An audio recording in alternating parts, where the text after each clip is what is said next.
এরা খুব মত্তবাজ, ধান্দা করছে কেমন ক্ষমতা থাকবে, ধান্দাবাজারা তো চালাক হয়, এদের তো আমি চালাকও দেখছি না। কিভাবে আমি বলবো বলেন?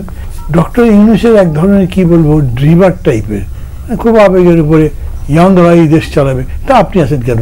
সংস্কার তো লাগবে, এটা কেউ ডিনাই করছে না। মানে বিএনপি মাঝে মাঝে একটু কথাবার্তা বলবার সময় আনগার্ডেড থাকে, 3 মাসের মধ্যে দিয়ে দেন, 3 মাসের মধ্যে আপনি ভোট দেয়। পাগল হয়ে গেলেন নাকি ভাইয়া, এখনই কেন ভোট চান? কিন্তু তারা আবার সেটা একটা সেন্সে আসছে। লাস্ট ওয়ার্ড কি বলেছে? রিজনেবল টাইপের, যৌক্তিক সময়ের মধ্যে আপনি ভোট দেন। এই যৌক্তিক সময়টা কত? এই কথা বিএনপিকে কেন জিজ্ঞেস করবেন? এই কথা আমাকে কেন জিজ্ঞেস করবেন? কাজটা করছেন আপনি। ভোট করবার জন্য যেরকম রুমির ফানা বলো, তার সাথে আরেকটা এই বিষয় যুক্ত করে, তা হচ্ছে police, civil administration, election commission. প্রধানত 3টা খেয়াল করেন। ইলেকশন কমিশন মানে 5 জন কমিশনার, একেবারে গ্রাউন্ড লেভেল পর্যন্ত যাতে ঠিক মতো করতে পারে। It's a huge task. এই 3টা কন্ডিশন ফুলফিল করতে আপনার কতদিন লাগবে সেটা বলেন। আমাকে যদি বলেন ভাই আপনি একটা বলেন তো, আমি কেমনে জানি যে আপনি এবি চৌধুরীকে আইজি বানালে ভালো না, নাকি নিজামুদ্দিন মোহাম্মদ সেলিমকে বানালে ভালো? আমি তো চিনি না, আপনি চেনেন না। You have the authority. আপনি পুরো সার্ভিস রেকর্ড দেখেন, দেখবার পরে কাদের কাদের দিয়ে পুরা অ্যাডমিনিস্ট্রেশন, পুলিশ অ্যান্ড সিভিল আপনি ঠিক করতে পারেন, সেটা বলবেন। সে অনুযায়ী আপনি বলবেন, আপনি টাইম বলবেন যে আমি এতদিনের মধ্যে এই কাজটা করতে পারবো। একইভাবে যে ভোটার লিস্টের কথা হয়েছে, ভোটার লিস্ট সম্পর্কে অবশ্য উনি তার জাতীয় ভাষণে বলেছিলেন যে 6 থেকে 9 মাস লাগবে। ওনার উচিত হবে কোনো ক্রমে যেন 6 থেকে 9 মাসের বেশি না যায়। ওটা 6 থেকে 9 মাস সাইমালটেনিয়াসলি মধ্যে সংস্কারের কাজ চললো। আমি বুঝতে পারি না, একটা জায়গায় তারা খুব বিপদে পড়তে পারে যখন সবার সাথে কথা বলবে এবং এক একজন এক একটা বলবে, এক একজন বোমবাস্টিক বক্তৃতা করবে, ওগুলো সামলাবে কেমনে? কিন্তু ওইটা করে এই কাজ সমাধান করতে জানুয়ারির মধ্যে যদি তারা রিপোর্ট দিয়ে দিতে পারে, ফেব্রুয়ারি মার্চ 2 মাসে বেশি লাগবে কেন? আমি কিন্তু এত বেশি সময় লাগার কোনো কারণ দেখি না। তারপরেও আমি গভর্নমেন্টের উপরে চাপ প্রয়োগ করার কথা বলছি না, আমি অ্যাগ্রি করছি। কারণ আমি ফিল করি যদি গভর্নমেন্টটা থাকতো আওয়ামী লীগের, তাহলে 4 বছর আমি তো 2 বছরের মধ্যে করতে পারছি। আমি হ্যাপি উইথ দ্যাট। কিন্তু 2 বছরও যদি অস্পষ্ট করে এবং এই ধানাই পানাই করে, তাহলে জাতির সামনে বিরাট একটা বিপদ আছে। অতএব আমি মনে করি যে গভর্নমেন্টের এখন টপ প্রায়োরিটি হলো ইলেকশন। এরকম বললে কেউ যদি আমাকে বলে আপনার ইলেকশনে খুব খায়েশ, আরে ভাই আমাকে এই কথা বলে তো লাভ নেই, আমি তো বিএনপি না, আমি কালকে ক্ষমতায় যাচ্ছি না। Logic is logic.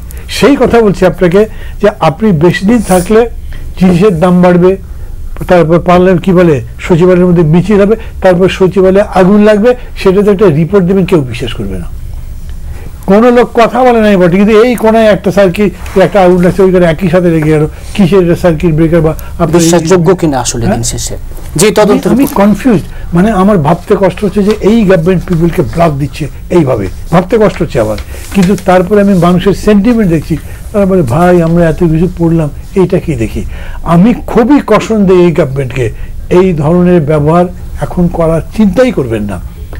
একদম সত্য যদি বলতে না পারেন চেপে যান, কিন্তু মিথ্যা দিয়ে সত্য ঢাকার চেষ্টা করলে এই যে বিশ্বাসটা নষ্ট হবে, যে বিশ্বাসের ভিত্তি এত রক্তের মধ্যে দিয়ে গড়ে উঠলো, টোটালটা ডিস্ট্রয়েড হয়ে যাবে। How could they do this?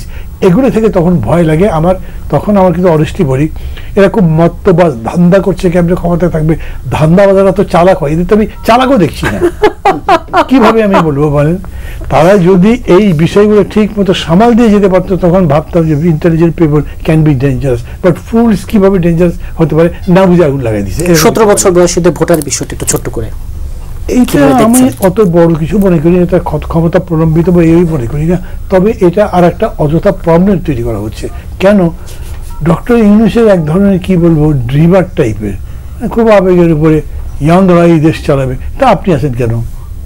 তার ক্যাবিনেটের সব এই 3টা ছাত্রদের বাদ দিয়ে যদি দেন, অ্যাভারেজ বয়স তো 70-এর কাছাকাছি, মানে ইয়াংরা এই দেশ চালাবে।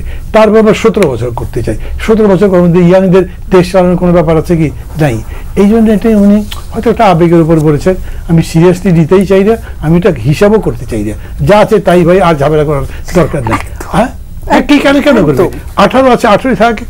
এটাকে ধরে আপনি ভোট লিস্টটা পারফেক্ট করেন যাতে সবার কাছে অ্যাকসেপ্টেবল হয়। সবচেয়ে বড় কথা হলো ডক্টর ইউনূস বা তার সরকারকে বুঝতে হবে এমন একটা ইলেকশন করতে হবে যেটা সবার কাছে গ্রহণযোগ্য হয়, অ্যান্ড এ কোয়ালিটি ইলেকশন। বাংলাদেশের চেহারা এটাই বলতে দিতে পারে। হয়তো 1.5 বছরের মধ্যে পারবে না, কিন্তু এর ফলে মানুষের যে কনফিডেন্স আসবে যে আমরা পারি, অন্তত গণতন্ত্রের সিঁড়িতে পাথর দিতে পারলাম, যেতে পারবো। কিন্তু এইটা যদি ডিস্টার্ব হয়, মানুষের বিশ্বাসের মধ্যে এরকম চিজ ধরে যায় যে একটা জিনিস বিশ্বাস করে গিয়েছিলাম সেটাও ধ্বংস হয়, এছাড়া কিচ্ছু হয়নি দেশে। এই জায়গায় কোনোভাবেই যাওয়া যাবে না। এগুলোই হলো পলিটিক্স, যেই পলিটিক্সটা তারা বোঝে না। তারা খালি মনে করে এই ডেটা কি আছে বলো তো, হ্যাঁ দেখা যায় আমাদের ফিগার তো বলছে আমরা এগিয়ে যাচ্ছি, এইটা দিয়ে পলিটিক্স হয় না। মানুষের কতগুলো কথার উপরে ভিত্তি করে কাজ করতে পারেন। আপনি টোটাল জিনিসটা অ্যাসেস করে বলবেন যে আমি কি এগোচ্ছি নাকি পেছাচ্ছি। সেরকম যদি বলেন পুরা দেশ কনফিউজ, ভাই হচ্ছেটা কি। ওই লন্ডন থেকে ফোন করে, আমেরিকা থেকে ফোন করে, আপনার গ্রামের বাড়ি ভুরুঙ্গামারি থেকে ফোন করবে, ভাই কি হচ্ছে কি আমরা ঢাকার খবর জানি না। This is very bad.